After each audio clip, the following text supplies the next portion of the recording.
რუსთავის მერმა ლიტვის დელეგაციის წარმომადგენლებს უმასპინძლა შეხვედრაზე მხარეებმა დამეგობრებული ქალაქების სამომავლო ურთიერთობების გეგმები დასახეს. ქალაქ აკმენეს, ელექტრასა და პანჟეუსის მერებთან ერთად დავით ჯიქიამ თვითმმართველობების საკითხებზე იმსჯელა.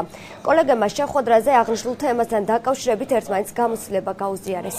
ჩვენ გადავწყვეტეთ რამოდენიმე დღეს რომ ლიტვის დელეგაცია ეწეოდა დამოუკიდებლად რუსთავს, ჩვენ ქალაქს და მოხდებოდა ჩვენ შორის გაცნობიტი ხასიათის შეხვედრა, გამოდგა რომ ამ დელეგაციიდან რომელიც შემადგენლობაში რამოდენიმე ქალაქი იყო, ერთ-ერთი ქალაქი დამეგობრებულია ჩვენთან, რაც საკმაოდ კარგია.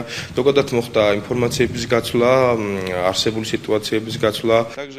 შეხვედრაზე ჩვენ დავსახეთ სამომავლო გეგმები ურთიერთთანამშრომლობის შესახებ. ასევე მივიწვიეთ რუსთავის ხელმძღვანელობა ლიტვაში, რომ ეს ურთიერთობები კიდევ უფრო გამყარდეს. ვითანამშრომლებთ ისეთ საკითხებში, როგორიც არის ბიზნესი, განათლება, კულტურა და სპორტი. ვიმედოვნებთ, რომ ეს ურთიერთობები უახლოეს მომავალში სასურველ შედეგს გამოიღებს.